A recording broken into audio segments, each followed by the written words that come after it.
Hello class, मैं राकेश कुमार, श्री बांके बिहारी सरस्वती विद्या मंदिर inter college खरवैया number 2 में आज हम संस्कृत व्याकरण पढ़ेंगे। पिछली वीडियो में आपने काव्य सौंदर्य के तत्व, रस, छंद, अलंकार पढ़े। आज इस वीडियो में आप संस्कृत व्याकरण में संधि पढ़ेंगे, जो कि 9th क्लास में 2 अंक के और फर्स्ट ईयर में 3 अंक के इससे संबंधित प्रश्न पूछे जाते हैं। आइए हम जानते हैं संधि के बारे में। संधि की परिभाषा क्या होती है? संधि का साधारण अर्थ जो है मेल होता है या जोड़ना। जहां दो वर्णों, स्वर, व्यंजन या विसर्ग के मेल से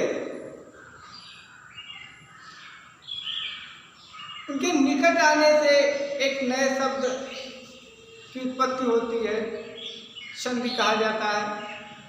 विच्छेद, जब दो शब्दों को तोड़ा जाता है तो वहां पर विच्छेद, संधि विच्छेद पूछे जाते हैं, नियम भी पूछा जाता है।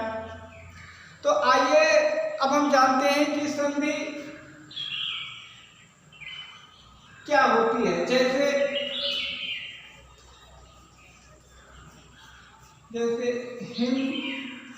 हिमालय का यदि हम तक विच्छेद करेंगे तो हिम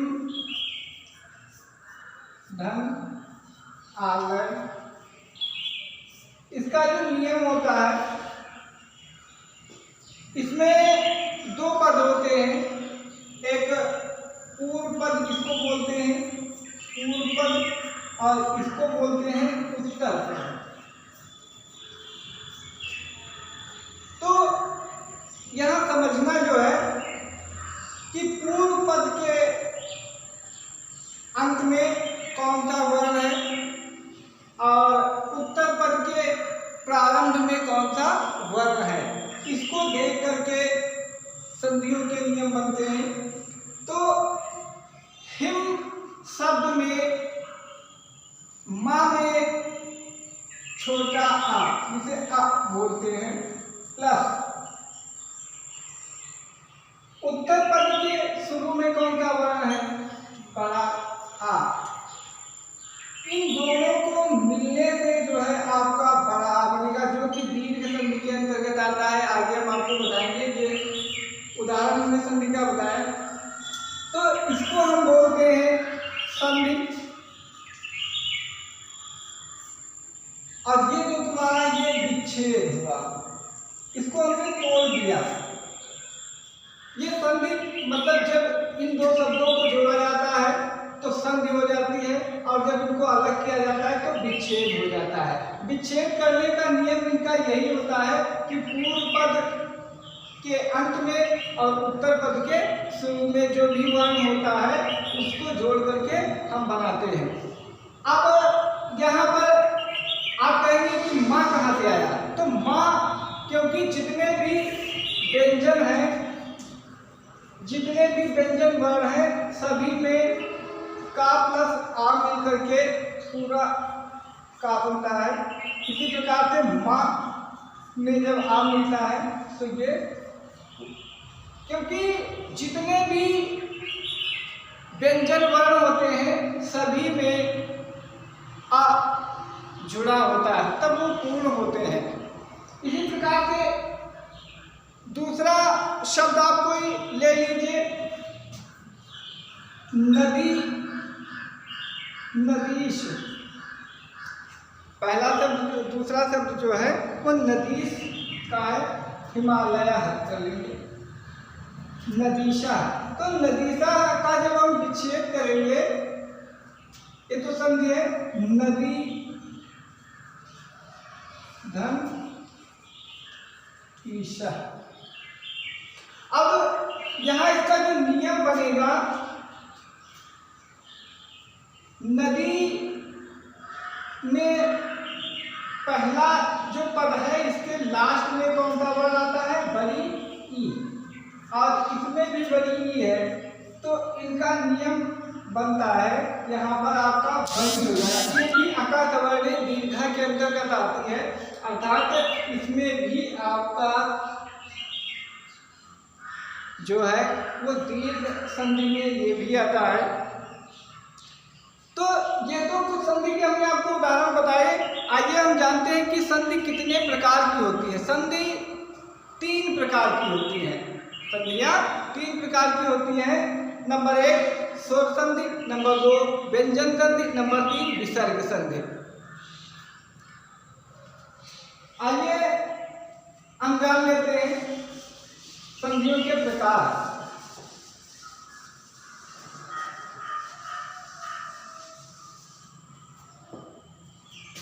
संधि के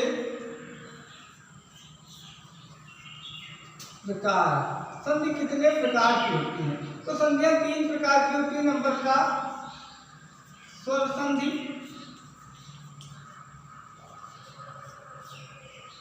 नंबर का व्यंजन संधि,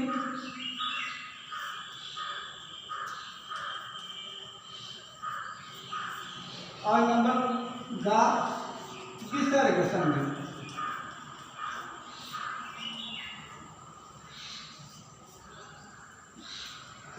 स्वर संधि वह संधि होती है जिनमें स्वर वर्णों का मेल होता है। व्यंजन संधि वो होती है जिसमें व्यंजन वर्णों का मेल होता है। विसर्ग संधि के अंतर्गत विसर्ग लग करके संधियां बनती हैं। ये संधि 3 प्रकार की होती है। तो सर्वप्रथम हम जान लेते हैं स्वर संधि के बारे में। तो सबसे पहले हम देखते हैं स्वर संधि। स्वर संधि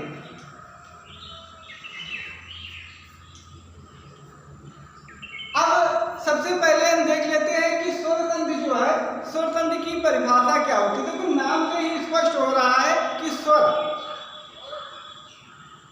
अक्षर होते कितने हैं। आपने स्वर अक्षर पढ़े होंगे, आ इ ई उ ऊ ए आए ओ औ अं आह, री भी होती है। तो ये स्वर संधि हुई। स्वर में स्वर वर्णों का ही मेल होता है। स्वर संधि भी 5 प्रकार की होती है। स्वर संधि के जो भाग होते हैं, स्वर संधि कितने प्रकार की होती है? तो स्वर संधि भी 5 प्रकार की होती है। नंबर 1 हम देख लेते हैं। नंबर 1 दीर्घ संधि, दीर्घ। नंबर 2 गुण, नंबर 3 वृद्धि,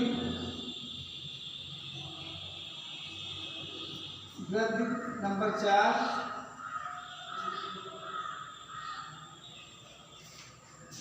आयाम संधि,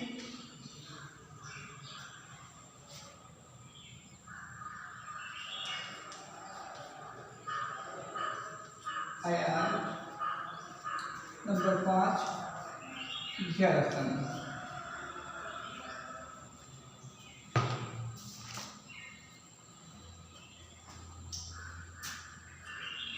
ये स्वर संधि के 5 भाग होते हैं। दीर्घ संधि, गुण संधि, वृद्धि संधि, आयादी संधि और यह संधि। इसका एक और भाग होता है पररूप संधि भी होती है,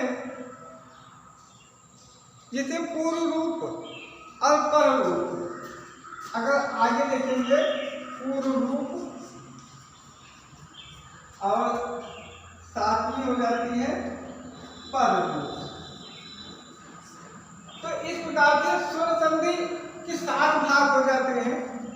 दीर्घ, गुण, वृद्धि, आयादी, यल, पूर्व रूप और पररूप। आइए हम सर्वप्रथम स्वर संधि में पढ़ते हैं दीर्घ संधि।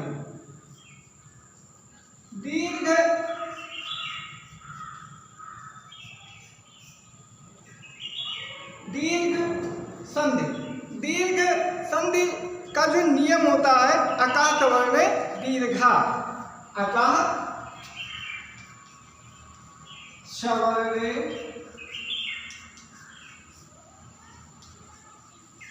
दीर्घा, ये इसका सूत्र होता है। अगर प्रत्याहार के बाद में जब उसी के समान वर्ण आते हैं तो दीर्घ हो जाता है। अभी आपने स्वर अक्षर के बारे में जाना कि स्वर अक्षर कितने होते हैं। अगर प्रत्याहार के अंतर्गत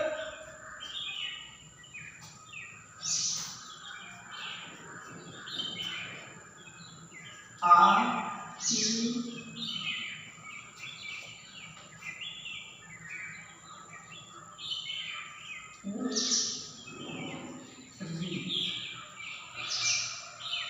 के बाद क्रमशः ह्रास व दीर्घ स्वर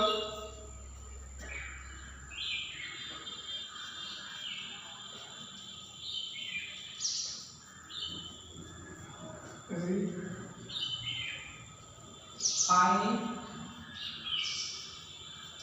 तो दोनों की जगह दीर्घ, जैसे बड़ा, बड़ी,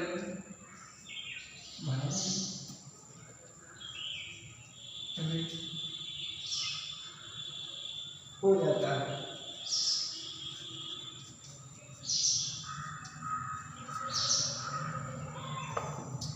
यहाँ हमने नियम देखा आकार तवर्ण दीर्घा, जब अक प्रत्याहार के अंतर्गत उसके बाद ह्रास या दीर्घ। अब हम जान लेते हैं ह्रास और दीर्घ क्या होता है। ह्रास व दीर्घ, तो ह्रास अक्षर वे होते हैं जिन्हें छोटे वर्ण कहते हैं, जैसे आ, ई, उ, री।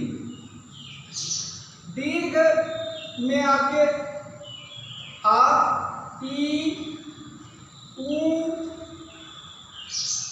और री, इस प्रकार से वर्ण जो है ये दीर्घ के अंतर्गत आते हैं। जो छोटे वर्ण होते हैं उन्हें ह्रास और जो बड़े वर्ण होते हैं उन्हें दीर्घ कहते हैं। ये दीर्घ संधि का नियम है। इसके जो उदाहरण है, उदाहरण आप देख लीजिए और नियम भी इसका देख लीजिए। तो इसका जो उदाहरण है वो सबसे पहले आप देख लीजिए,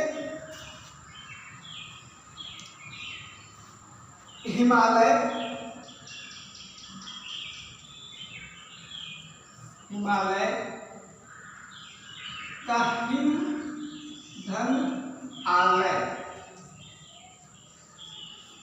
इसका जो नियम अभी हमने आपको ऊपर बताया था कि संधि इनका जब विच्छेद करते हैं तो उसमें दो पद होते हैं, पूर्व पद और एक उत्तर पद। तो पूर्व पद का अंतिम वर्ण और उत्तर पद का प्रारंभ का वर्ण, ये देख करके नियम बनता है। तो इसके शुरू में माँ में जो है छोटा आ और आलय में हिमालय, आलय में जो है बड़ा आ, ये दोनों मिलकर के बड़ा आ यहाँ पर बनाएंगे। इसलिए यहाँ पर जो हिम धन आलय, तो हिमालय का जो विच्छेद जब करेंगे तो ये बड़ा आ यहाँ पर उसकी मात्रा लग जाएगी। इस प्रकार के बहुत सारे उदाहरण हैं, जैसे रवीश,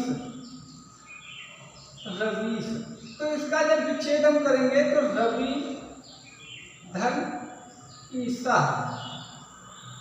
रवि धन ईसा, इसका भी नियम बनेगा। इसमें जो है छोटी की मात्रा और यहाँ पर बड़ी की मात्रा, तो ये दोनों मिलकर के बड़ी की मात्रा ही बनाएंगे।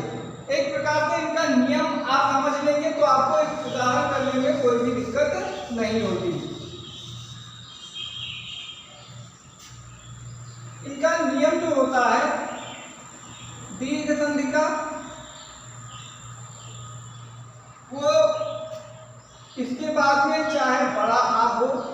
तब भी बड़ा आ बनेगा।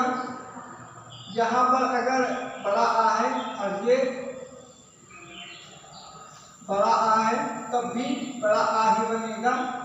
छोटी के बाद में बड़ी है तब भी ये बड़ी ही बनेगी। बड़ी और बड़ी दोनों मिलकर के बड़ी ही बनाएंगे। इसी प्रकार से ऊ और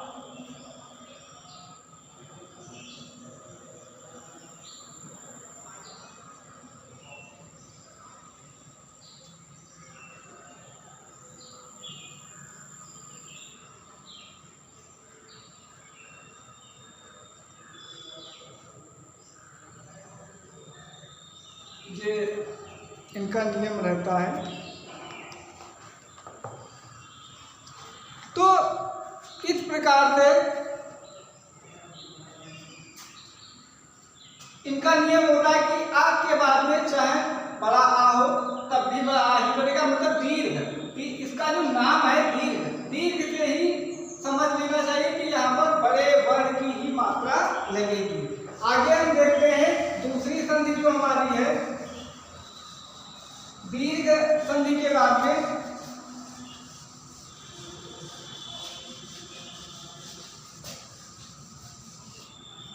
दीर्घ संधि के बाद में गुण संधि है। गुण संधि आद गुणः, इसका जो नियम होता है वो होता है आद गुणः। इसी को हम समझ लेते हैं आद गुणः। यदि अथवा बड़ा के पश्चात ह्रास या दीर्घ ई उ री र आए तो उनके स्थान पर क्रमशः ए ओ आर अल हो जाता है। जैसे कि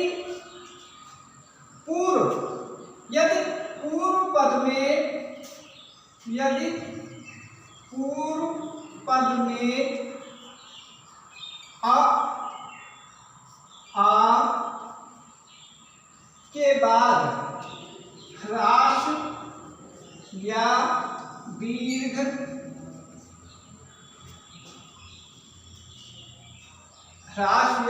दीर्घ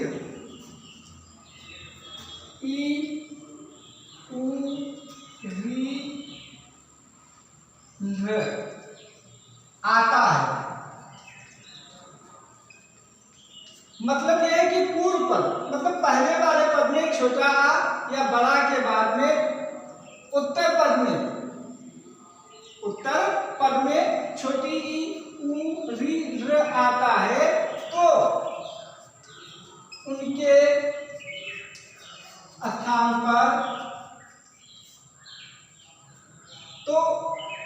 स्थान पर ए ओ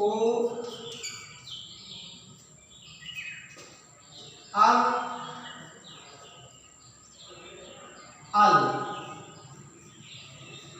हो जाता है। ये इसका नियम है। यदि पूर्व पद में, अब इसके उदाहरण समझ लेते हैं। जैसे कि दिया उदाहरण उपेंद्र तो उप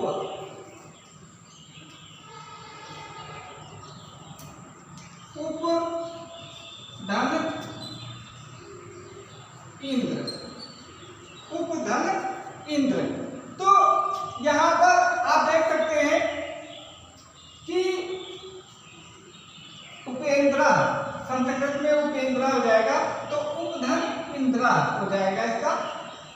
तो पूर्व पद में आप देख लीजिए पा में कौन सा वर्ण है आ प्लस उत्तर पद में प्रथम वर्ण कौन सा है ई। तो आ और ई मिलकर के ए वर्ण का निर्माण करते हैं। मतलब यहाँ पर जब इनको हम जोड़ेंगे संधि करेंगे तो यहाँ पर इसकी जगह पर ए की मात्रा बन जाएगी। इसी प्रकार से आप समझ सकते हैं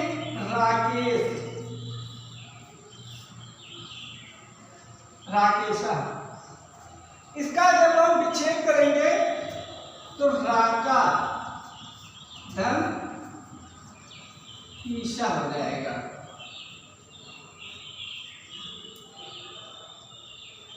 अर्थात बड़ा आ और ई मिल करके एक का निर्माण करते हैं, इसलिए इसका ये उदाहरण हो जाएगा। और भी कई सारे उदाहरण हैं, आप देख सकते हैं। गंगोदकम, गंगोदकम, गंगोदकम, इसका जब विच्छेद करेंगे तो अब यहाँ पर ओ की मात्रा लगी है, तो ये ओ की मात्रा किस प्रकार से यहाँ पर आई, इसी को समझना है। तो गंगा, गंगा धन उद्गम, गंगा धन उद्गम,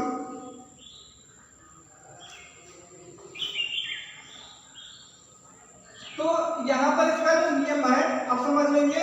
यहाँ पर पूर्व पद में बड़ा की मात्रा लगी है और उत्तर पद में ऊ है, तो इसलिए हमने ऊपर भी आपको बताया था कि पूर्व पद में आ या आ के बाद में कोई भी हिसाब आता है, मतलब छोटी ई अगर होगी तो उसकी जगह पर ए होगा, छोटा ऊ होगा तो उसकी जगह पर ओ होगा, री है पूर्व पद में तो उसकी जगह अन होगा, रा है तो उसकी जगह पर अल होगा। ये गुण संधि का नियम है। Thank you class. अगली वीडियो में हम आपको वृद्धि, अयादि, यर, पूर्व रूप और पररूप संधि के बारे में बताएंगे। Thank you class.